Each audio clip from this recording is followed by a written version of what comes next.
ఉభయ గోదావరి జిల్లాల రాజకీయానికి సెంటర్ ఆఫ్ అట్రాక్షన్గా ఉండే రాజమహేంద్రవరం పార్లమెంటు నియోజకవర్గంలో ఏం జరుగుతోంది? టీడీపీ ఎంపీ మురళీమోహన్ ఏం చేస్తున్నారు? వైఎస్ఆర్ కాంగ్రెస్ ఎలాంటి ప్రయోగానికి తెరతీస్తోంది? జనసేన అభ్యర్థిగా ఎవరి పేరు నలుగుతోంది? ఆధ్యాత్మిక రంగానికి చెందిన ఒక స్వామీజీపై ఏ పార్టీ కనుపడింది? ఈ ప్రశ్నలకు సమాధానాలేంటో ఈ కథనంలో తెలుసుకోండి. వచ్చే ఎన్నికల్లో రాజమహేంద్రవరం పార్లమెంటు స్థానం నుంచి పోటీ చేసే అభ్యర్థులు ఎవరు అనే అంశంపై ఆసక్తికర చర్చ జరుగుతోంది. ఉభయ గోదావరి జిల్లాలో పార్టీల విజయాన్ని ప్రభావితం చేసే రాజమహేంద్రవరం పార్లమెంటు నియోజకవర్గంపై ఇప్పటికే అన్ని రాజకీయ పక్షాలు దృష్టి సారించాయి. వైఎస్ఆర్ కాంగ్రెస్ ఒక అడుగు ముందుకేసింది. బీసీ సామాజిక వర్గానికి చెందిన వ్యక్తి సినీ నటుడు మార్గాని భరత్ను ఓయ్ నిన్నే సినిమా హీరో అభ్యర్థిగా ప్రకటించింది. TDP sitting MP Maganti Muralimohan కూడా వచ్చే ఎన్నికల్లో తానే మళ్లీ పోటీ చేస్తాను అని ఇప్పటికే ప్రకటించారు. రాజమండ్రి అర్బన్ ఎమ్మెల్యే ఆకుల సత్యనారాయణ కూడా బీజేపీని వీడి జనసేన తరపున ఎంపీగా బరిలో దిగే యోచనలో ఉన్నట్టు సమాచారం.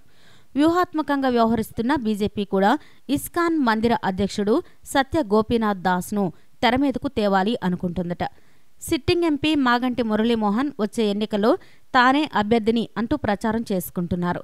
సినీ రంగం నుంచి రాజకీయాల్లోకి అడుగుపెట్టిన మురళీమోహన్ 2009 ఎన్నికల్లో స్వల్ప ఓట్ల తేడాతో ఓటమి పాలయ్యారు. అయితే ఆ 5 ఏళ్లు స్థానికంగా ఉంటూ ప్రజలకు సేవ చేశారు. దాంతో 2014 ఎన్నికల్లో మురళీమోహన్ అత్యధిక మెజారిటీతో గెలుపొందారు. ఎంపీగా ఈ 5 ఏళ్లలో చేపట్టిన అభివృద్ధే తనను మళ్లీ గెలిపిస్తుంది అని ఆయన ధీమాతో ఉన్నారు. అయితే మురళీమోహన్ పనితీరుపై కొంతమంది నాయకులు, ప్రజలు అసంతృప్తిగా ఉన్నారని వినికిడే. మురళీమోహన్ కేవలం అభివృద్ధి కార్యక్రమాల్లోనే పాల్గొంటున్నారని, ఆపత్కాలంలో ప్రజలకు అందుబాటులో ఉండడం లేదన్న భావన వ్యక్తమవుతోంది.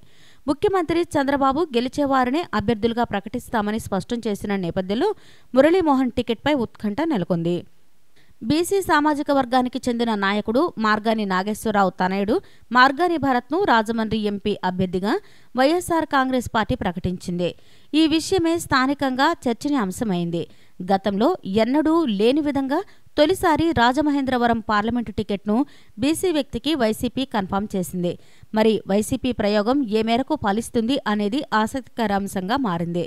మార్గాని భరత్ అభ్యర్థిత్వంపై సొంత పార్టీ శ్రేణులే అసంతృప్తిని వ్యక్తం చేస్తున్నాయట. వైసీపీ అభ్యర్థి భరత్ అయితే తమ గెలుపు సునాయాసం అవుతుందని అధికార టీడీపీ సహా జనసేన, బీజేపీలు అంచనా వేసుకుంటున్నాయి. రాజమహేంద్రవరం అర్బన్ బీజేపీ ఎమ్మెల్యే ఆకుల సత్యనారాయణ జనసేనలోకి వెళ్లి ఆ పార్టీ పక్షాన బరిలోకి దిగుతున్నారని ప్రచారం జోరుగా సాగుతోంది.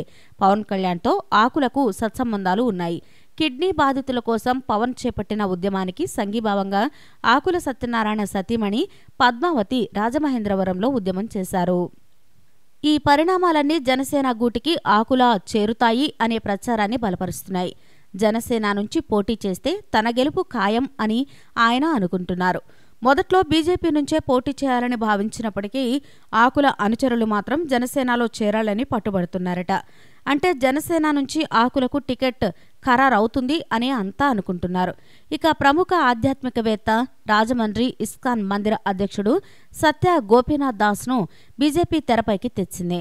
ఇటీవల బీజేపీ రాష్ట్ర అధ్యక్షుడు కన్నా లక్ష్మీనారాయణ సమక్షంలో సత్య గోపీనాథ్ పార్టీ తీర్థం పుచ్చుకున్నారు. ఆధ్యాత్మికవేత్తగా ఆయనకున్న పేరు తమకు కలిసి వస్తుందని బీజేపీ శ్రేణులు భావిస్తున్నాయి. పెద్ద సంఖ్యలో ఉన్న ఆయన భక్తుల ఓట్లన్నీ తమకే అని ఆ పార్టీ నేతలు లెక్కలు వెనకేసుకుంటున్నారట. ఇలా రాజమహేంద్రవరం రాజకీయం రసవత్తరంగా మారింది. మరి సిట్టింగ్ ఎంపీ మురళీమోహన్ మళ్లీ టికెట్ దక్కించుకొని గెలుస్తారా? వైఎస్ఆర్ ప్రయోగం ఫలించి భరత్ లోక్సభలోకి అడుగు పెడతారా? జనసేనలో చేరి ఆకుల విజయం సాధిస్తారా? ఆధ్యాత్మిక గురువు సత్యగోపీనాథ్కు విజయ అవకాశాలు ఏ మేరకు ఉంటాయి?